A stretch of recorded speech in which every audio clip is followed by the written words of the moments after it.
Hello, welcome and thanks for choosing this video course. In this video, we're going to talk about what it takes to close high-paying clients.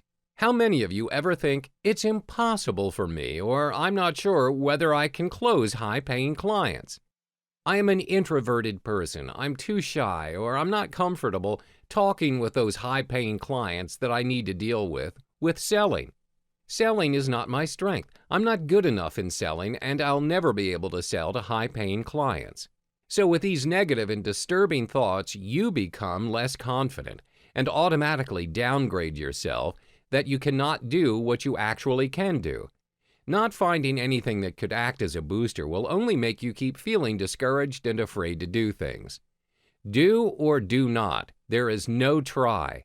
It is one of the most famous quotes from the Star Wars series that each of you seems to know. Hence, the first step that you should take in order to sell to high-paying clients is to work on your belief system. If you have limiting beliefs in yourself, it will not bring you far. This is one of the key factors that holds most people back from closing high-paying clients.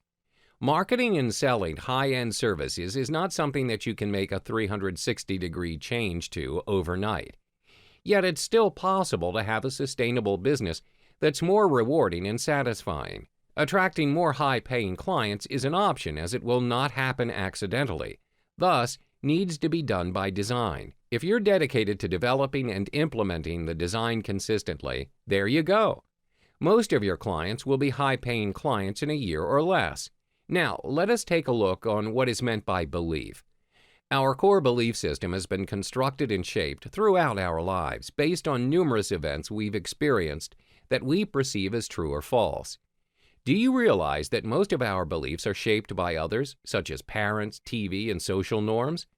However, the challenge is, most of us are unconsciously deciding what we're going to believe. Instead, our beliefs are often misinterpretations of past events. As an illustration, let's take a look at this analogy into belief. Think of a belief as a tabletop, and without any legs, the tabletop won't even stand up by itself, right? So what if belief has legs?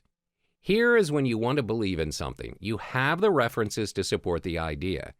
The references are the specific experiences that back up the belief, whereby in this case, the legs are the supporting evidence. These are the legs that make your tabletop solid, and thus, it makes you certain about your beliefs.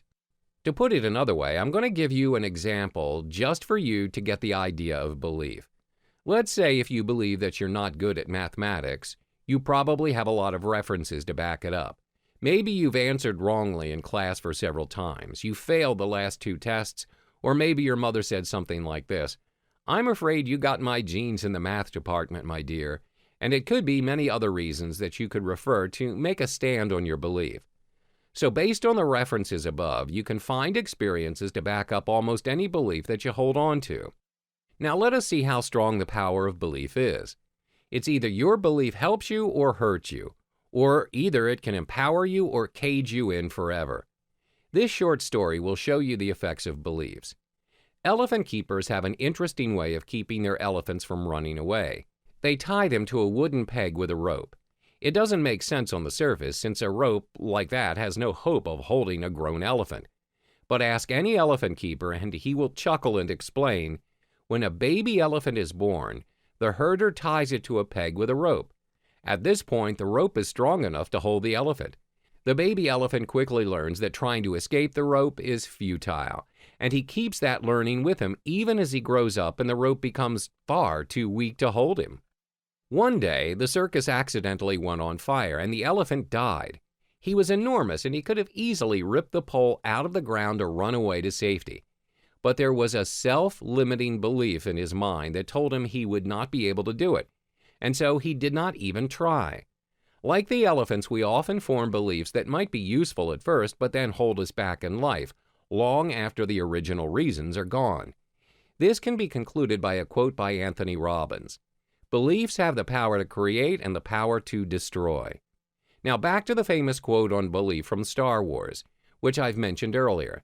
The lesson to be learned here could be related to a scene where Master Yoda uses the Force to lift the entire crashed ship out of the swamp, moves it through the air and gently places the ship on firm land as light as a feather. Luke Skywalker stammers, I don't believe it. And the Jedi Master replies, and that is why you fail. Again, I would like to highlight it here. Despite the question of whether we could achieve the targeted goal or strategy, it's normally our skepticism or doubt that restricts us from fully dedicating, which eventually becomes a self-fulfilling prophecy when things fail to work out as we thought they would. Our beliefs somehow affect how we apply ourselves and will eventually give impacts to our success. So how to turn your self-limiting belief to a belief that is empowering you? When there is a little voice that says you're not good enough or you're not able to do it, turn it to this. If I could help someone to get the result for themselves faster, easier, and more efficiently than they could do it for themselves, that's all the credentials I need. After you've grasped the idea of belief, how far the power of belief could influence you, and how to scratch the limit to yourself in believing something, you are now ready to sell to high-paying clients. One requires different selling approach and skills in closing high-paying clients. Here we have 5 ways in the list that you should pay attention to. 1. How to position yourself as an expert. 2. How to identify and qualify the right clients. 3. How to get clients' interest and present the opportunity. 4. How to handle different sales objections. And 5. Closing skills. These points will be further elaborated in the next section.